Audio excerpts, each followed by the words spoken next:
Hello friends, and welcome to the beautiful island of Fuerteventura, one of the Canary Islands in Spain. In this video, we'll visit La Pared Bay, located in the southern part of the island.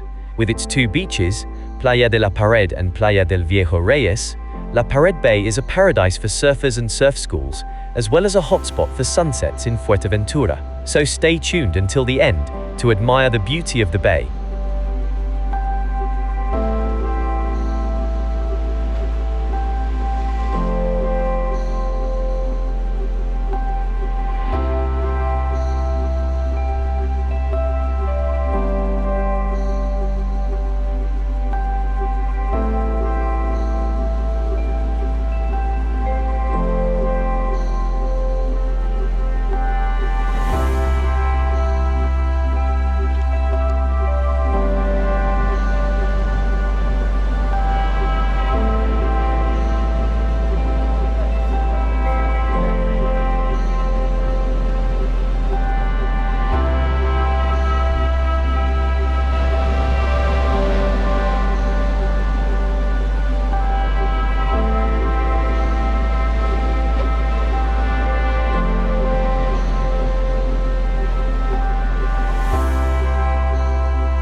La Pared Bay is located on the west side of the island and boasts high waves and fine sand, making it ideal for learning to surf.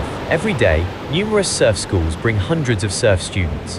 The beaches are supervised by lifeguards to prevent accidents of any kind. Swimming is not recommended due to the high waves and strong currents.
The island's volcanic origin is evident in many places here, particularly in the dark rocks. Together with the light-colored sand, it creates a beautiful contrast, perfectly showcasing the natural beauty of the bay.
The sand formations on the beach are lovely to look at, but they aren't as pronounced here. If you'd like to see more of these sand formations, visit the Barranco de Encantado ravine in the north of the island, where you'll find many more. You can also watch a video about it on our channel.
La Pared Bay is one of the most popular spots for watching sunsets over the water in Fuerteventura. Every evening, many people gather to admire this natural spectacle. It's simply stunning.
We hope you enjoyed the video and look forward to seeing you in the next one. See you soon. Your Jack.